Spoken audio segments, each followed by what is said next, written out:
देखिए कामरान साहब, ये जो कस्टडी है वो ताल्लुक़ रखती है कि बच्चा किसकी हज़ानत में है, किसके पास है। और गार्डियनशिप जो है वो ये है कि किसकी सरपरस्ती में है। सरपरस्ती और हज़ानत दो अलग अलग चैप्टर्स हैं। और जो ये आपने बात की है कामरान भाई कि बाप नेचुरल गार्डियन है, ये अदालती तमाम ऑर्डर्स में लिखा जाता है कि बाप जो है नेचुरल गार्डियन है, लेकिन it's just a lollipop for a father. ये जो शरीयत में अल्लाह पाक ने बाप को गार्डियन बनाया है वो गार्डियन नहीं लिख रहे आप, ये एक लॉलीपॉप है उस बाप के लिए। क्या आप मुझे बताइए कि एक नॉन कस्टोडियल बाप या एक नॉन कस्टोडियल पेरेंट उसको एक्सेस है अपने बच्चे के स्कूल तक कि उसका बच्चा वहाँ क्या पढ़ रहा है और क्या नहीं पढ़ रहा, क्या मार्क्स ले रहा है, क्या नहीं ले रहा? क्या उसको ये इजाज़त है कि वो उस अपने बच्चे की पेरेंट टीचर मीटिंग में बैठे? नेचुरल गार्डियन तो हम लिख देते हैं ऑर्डर में। तो इसके लिए जनाब कानून तो मौजूद है, लेकिन हमारी ट्रेनिंग ही नहीं हुई, हमने समझा ही नहीं। भाई अगर जब एक कस्टोडियल पेरेंट सेक्शन 7 और 10 के अंदर आके गार्डियनशिप क्लेम कर रहा है कि जी मुझे गार्डियनशिप सर्टिफिकेट दे दिया जाए कि मैं इसके तमाम डॉक्यूमेंटेशन करूं, मैं ये करूं वो करूं, उसमें जो जवाब दावा आता है नॉन कस्टोडियल पेरेंट की तरफ से वो ये आता है कि जी इसको डिसमिस कर दिया जाए। डिसमिसल तो हल ही नहीं, हल ये है, उसका जवाब दावा ये होना चाहिए कि जनाब इसकी ज्वाइंट गार्डियनशिप बनाई जाए।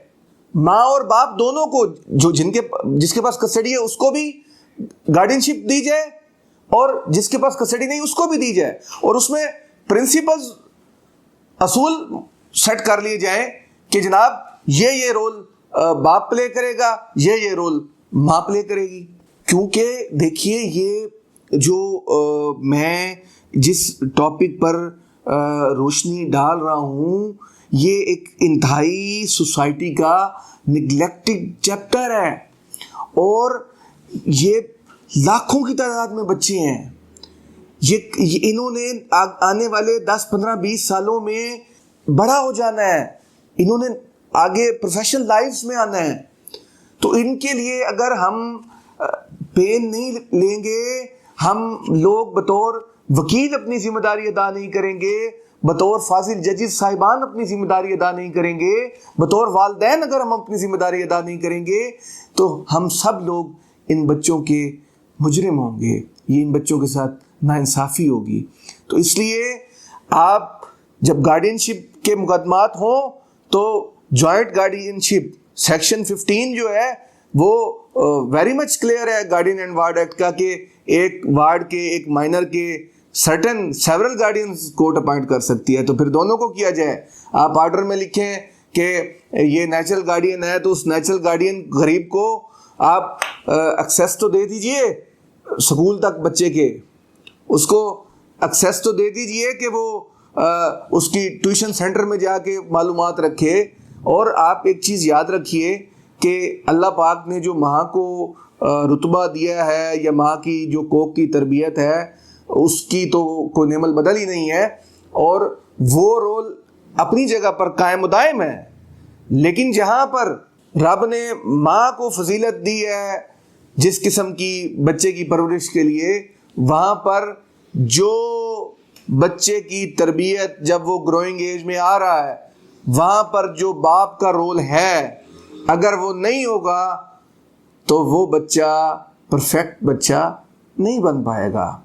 क्योंकि माँ उसको सख्ती तो नहीं कर सकती जिस तरह से बाप कर सकता है, जिस तरह से बाप डेटरेंस दे सकता है। बाप उसको सिखाएगा कि माशरे में क्या हो रहा है, क्योंकि औरतें ख़वातीन तो मैक्सिमम घर ही रहती हैं, अब आके हालात थोड़े तब्दील हो गए हैं, तो उसमें बाप के रोल को तो निगलेक्ट किया ही नहीं जा सकता।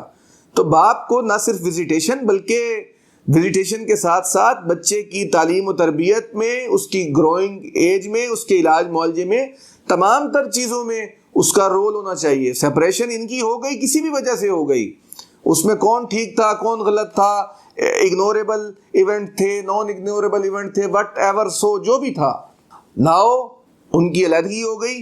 अब ये जो बच्चा है ये शरीयत के मुताबिक ये खुद हकदार है अपने दोनों वालिदैन तक एक्सेस रखने का।